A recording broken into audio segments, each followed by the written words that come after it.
In this demonstration, I'm going to show you how to make a 3-paneled window card. This one's called the window panes template. So how you do that is you use this template, the window panes template, and you place it on a piece of cardstock. These templates were designed to fit any standard scrapbook paper. They're just about 12 inches, so they fit all the manufacturers. They're 12 inches wide and they're 6 inches tall, so you can get 2 of them out of a standard piece of cardstock. Additionally, they're designed to give you these layered windows, so they lend themselves perfectly to two-sided cardstock with 2 colors in them. So you can get a layered effect like this. Around the perimeter, you can see actually how one is nesting inside the other, like so. So all you have to do is you place the template on a piece of cardstock. I'm just using this white piece of paper right now so you can see the markings that I'm going to make. And you have to make sure of 2 very critical things. You want to make sure that the template's right up against the edge at the side, and you want to make sure that it's right up at the edge against the bottom. That's what's going to make sure that the layers are perfectly nested and the folds are in the right spot. So once you get it positioned, all you have to do is trace the perimeter of the template, and there's little carrots at the top, 1 and 2, and then there's 2 at the bottom, 1 down here and 1 over here. And then you trace these images in here. When you're done, you'll end up with this sort of a pattern right here. Notice that I did all 9 little panels. These templates are very versatile. You could just do 3 like this. You could also just elect to do maybe 4, or maybe in a pattern of a cross like this. So they're very versatile in that way. The templates are also very versatile in that I'm doing one that's about 4 by 6 tall, but you can also use these templates to make shorter cards, and you can also use the templates to make longer cards like this one. So once I get my image out, traced, this is what it'll look like. So I've cut everything out. Now all I have to do is I have to place my score lines in here, and I use the indices that I traced to do that.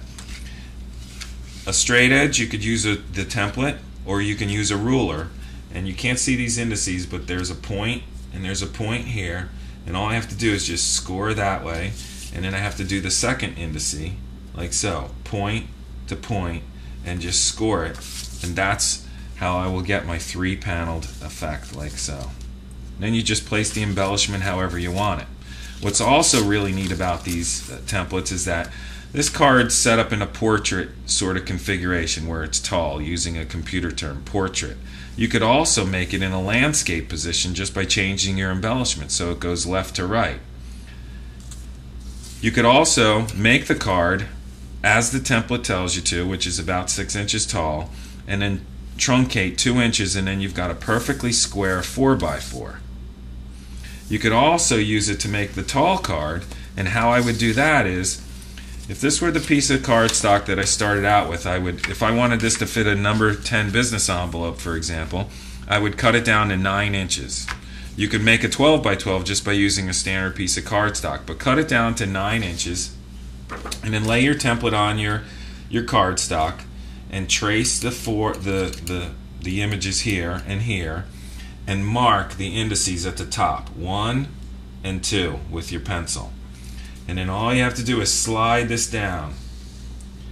But this is a very important part of the step, because you need to make sure that this is lined up on this edge and that this is lined up on the bottom edge.